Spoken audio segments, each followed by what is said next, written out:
мы должны разделять кашель на острый и хронический. Хронический – это больше 3 месяцев, острый – меньше 3 месяцев.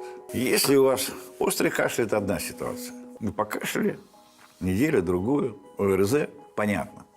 Если не проходит, и он длится довольно долго, мы говорим о хроническом кашле, и вот здесь, конечно, именно причина вирус, бактерии и так далее практически уже невероятна.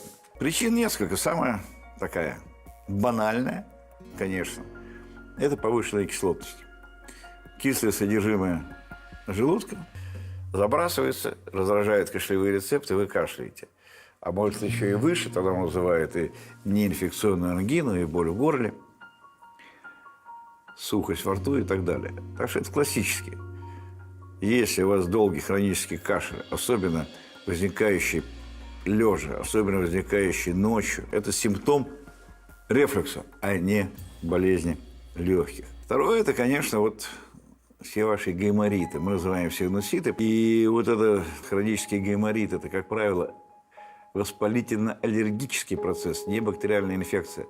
Зря травят антибиотиками, зря вам прокалывают. Там же есть естественные отверстия. Ну да, они забиты утолщением воспаленной слизистой. Отечная от аллергии. Ну дайте вы нормальное лечение, они раскроются сами. Ну, я уже упоминал таблетки. Многие таблетки вызывают хронический кашель. Особенно таблетки от гипертонии. Так называемые ингибиторы превращающего фермента препараты, кончающиеся на прил. И часто это бывает признаком спазма.